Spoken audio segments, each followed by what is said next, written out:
Assembly ticket ను చంద్రబాబు తనకు కేటాయించడంపై బోడే ప్రసాద్ హర్షం వ్యక్తం చేశారు. పెనమలూరు నుంచి గెలిచి చంద్రబాబుకు గిఫ్ట్ గా ఇస్తానని తెలిపారు. అవినీతిపరుడైన జోగి రమేష్ ను ఓడించేందుకు ప్రజలు సిద్ధంగా ఉన్నారన్నారు. ఎన్నికల కోడ్ అమల్లో ఉన్న జోగి రమేష్ ఇసుక దందా చేస్తున్నారని ఆరోపిస్తున్న బోడే ప్రసాద్ తో మా ప్రతినిధి Tirumalarao face to face. Penamaluru TDP ticket ని బోడే ప్రసాద్ కేటాయించడం జరిగింది. దీనికి సంబంధించి ఎలా ఆనందం వ్యక్తం చేసిన విషయం తెలుస్తున్నాం. చెప్పండి సార్, మీ టీడీపీ టికెట్ మళ్ళీ బాబు గారు కేటాయించడం మీకు ఎలా ఆనందం? నాకు మళ్లీ అవకాశం కల్పించిన నారా చంద్రబాబు నాయుడు గారికి, నారా లోకేష్ బాబు గారికి ఈరోజు పెనమలూరు నియోజకవర్గంలో కార్యకర్తలు, నాయకులు ఏ విధంగా బలంగా కోరుకున్నారో ఆ బలమైన కోరికని ఈరోజు తీర్చడం జరిగింది. తప్పకుండా రాబోయే ఎన్నికల్లో చంద్రబాబు నాయుడు గారి ఇంటిపైన దాడి చేసిన జోగి రమేష్ ని ఓడించి భారీ మెజార్టీతో ఈ నియోజకవర్గాన్ని బహుమానంగా ఇవ్వబోతా ఉన్నామని తెలియజేస్తా ఉన్నాం. టికెట్ ఇవ్వలేదు, మీరు చాలా బాధ వ్యక్తం చేశారు, కార్యకర్తలు బాధ వ్యక్తం చేశారు. ఈ సందర్భంగా మీ పర్యటన ఎలా ఉండిపోతుంది?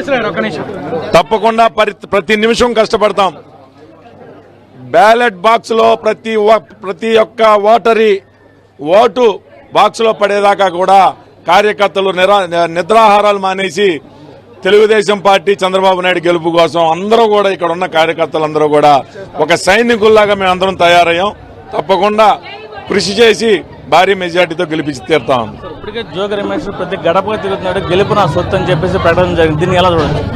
నేను 5 సంవత్సరాల నుంచి గడప తిరుగుతున్నా. ఏదో 2 నెలల నుంచి మైలవారంలో తంతే, పెడంలో తంతే ఇక్కడికి వచ్చి పడ్డాడు.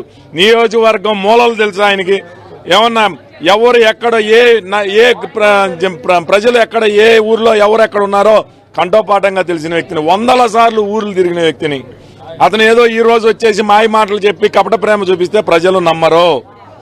అతను పెద్ద అవినీతిపరుడు. ఈరోజు జిల్లా వ్యాప్తంగా మంత్రి పదవిని అడ్డం పెట్టుకుని ఎన్నికల కోడ్ వచ్చినా గానీ ఇసుక దందా చేస్తా ఉన్నాడు, దోపిడీ చేస్తా ఉన్నాడు, అక్కడ బూడిది చెరువులు తవ్వుకుంటా ఉన్నాడు. అతను అవినీతిని బయట పెడతాం, ఎండగడతాం. తప్పకుండా ఈ నియోజకవర్గంలో టీడీపీ జెండా ఎగరవేస్తాం. సంక్షేమ పథకాలు తనకు టికెట్ ఇవ్వడం చాలా సంతోషంగా ఉందని చెప్పేసి బోడే ప్రసాద్ చెప్తున్నారు. ఈ గెలిచి చంద్రబాబు నాయుడు గిఫ్ట్ గా ఇస్తామని చెప్పేసి పెనమలూరు బోడే ప్రసాద్ చెప్పడం జరుగుతుంది. ఇది కొన్ని పరిస్థితి. వీడియో జర్నలిస్టు నారాజు, తిరుమల.